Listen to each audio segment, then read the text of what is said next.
Hallo, mein Name ist Raik Rotofehl. Ich bin Landschaftsfotograf aus Deutschland und immer dort unterwegs, wo das Licht und die Landschaften schön sind.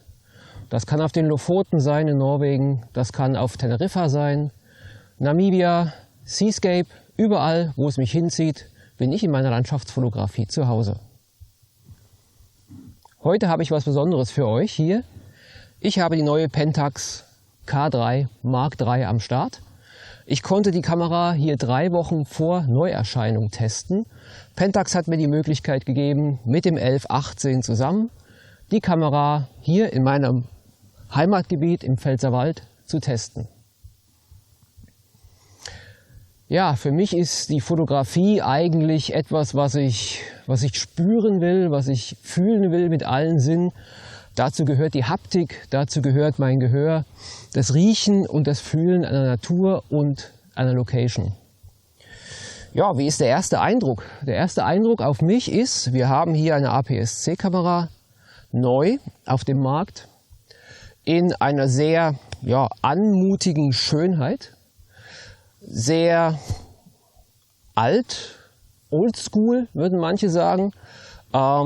Das Design der Kamera, ich nenne es so, wie wir es früher nannten, es sieht aus wie ein Fotoapparat und es ist ein Fotoapparat. Pentax hat sich sehr viel Mühe gegeben, hier einen großen Spiegelkasten zu integrieren und ein neues Pentaprisma einzubauen. Dieses Pentaprisma sorgt für einen erstklassigen Sucher, weit weg von spiegellosen Kameras, sondern einem Sucher, der an die Tradition gebunden ist, der mir ein sehr helles, ein sehr klares, kontrastreiches, detailreiches Bild ermöglicht.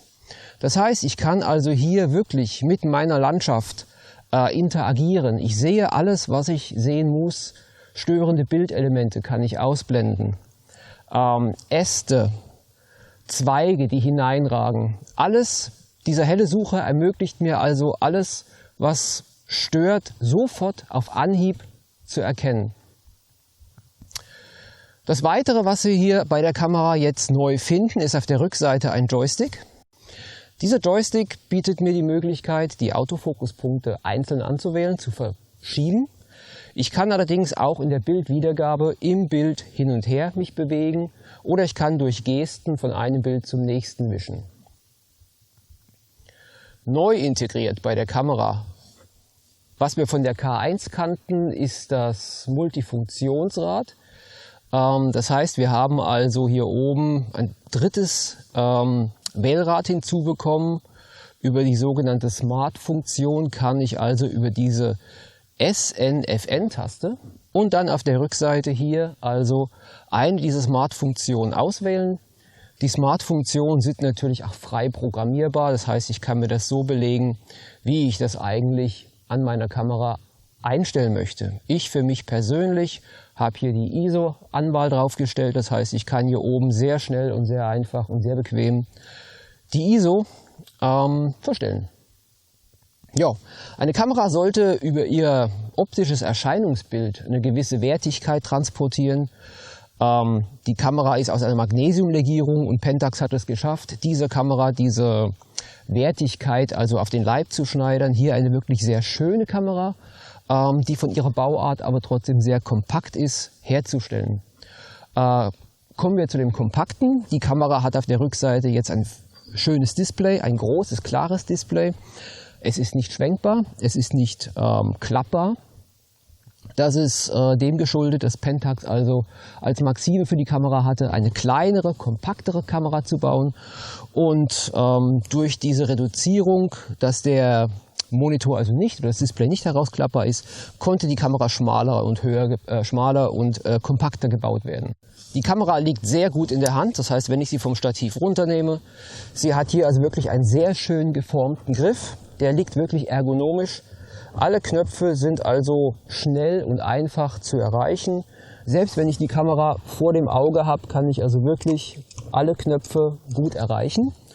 Und was für mich persönlich als Landschaftsfotografen sehr wichtig ist, ich arbeite mit Handschuhen. ich arbeite nachts, das heißt, selbst wenn ich mit Handschuhen in der Dunkelheit im Blindflug unterwegs bin, dann möchte ich meine Kamera eigentlich fühlen können. Ich möchte im Dunkeln wissen, wo ist welcher Knopf, und die Druckpunkte sind sehr gut. Das heißt, die Kamera hat also gute Knöpfe, große Knöpfe, die logisch angeordnet sind. Ich kenne es von meiner K1, da habe ich ebenfalls eine ähnliche oder fast ähnliche Anordnung der Knöpfe. Und die Bedienelemente kann ich also wirklich im Dunkeln fühlen. Das ist vielleicht etwas größer, das ist klobiger, als heute der Trend zu den kleinen spiegellosen Kameras geht.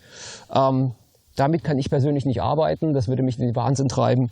Ich brauche was in der Hand liegt. Ich brauche ein Werkzeug, was mir ein Feedback gibt, und das macht die K3.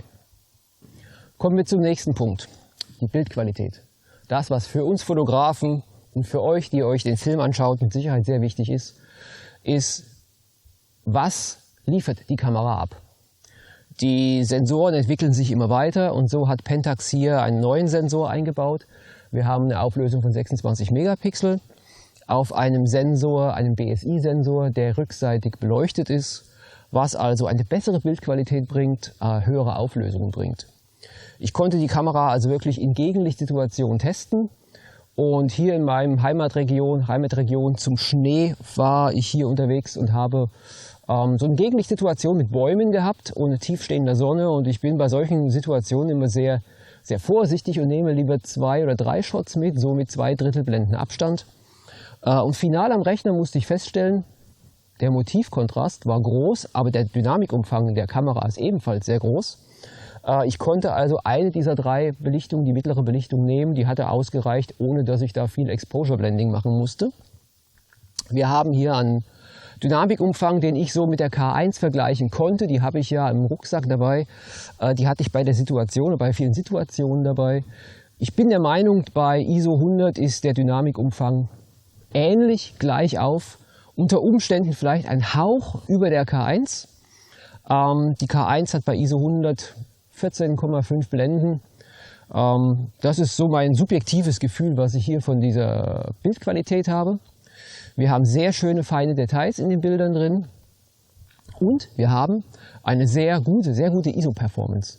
Die Kamera hat also bei ISO-Werten von 6400 bei Nachtfotografie wenig Probleme.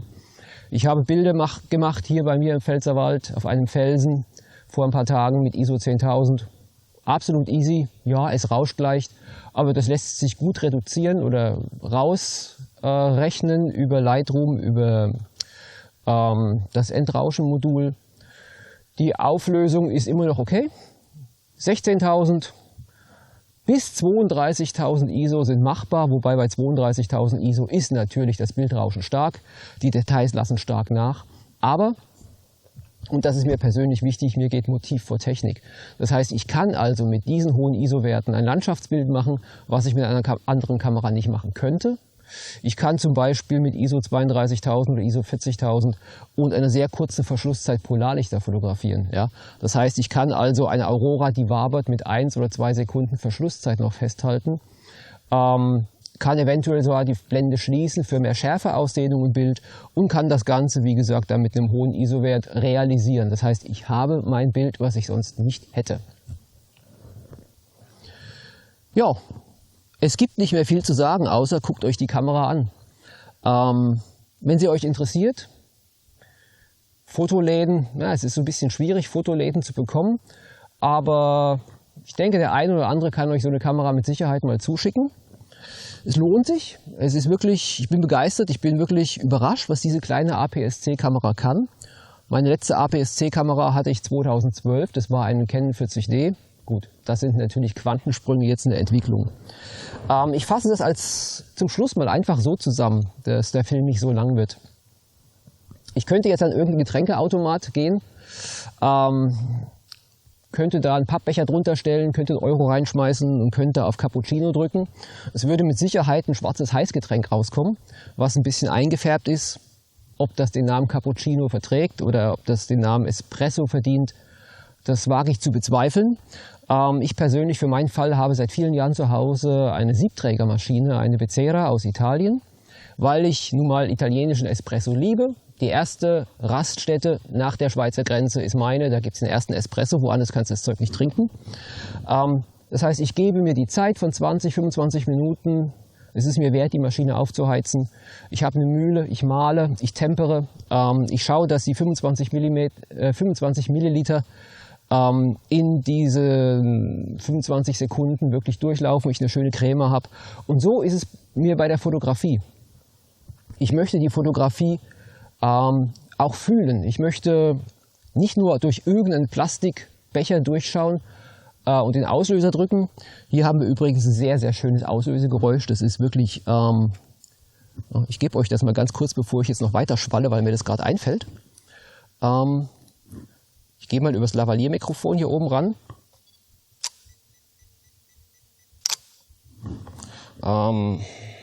Ich schalte mal kurz noch den Timer aus. Ich bin vom Thema abgeschweift. Okay, es ist halt live.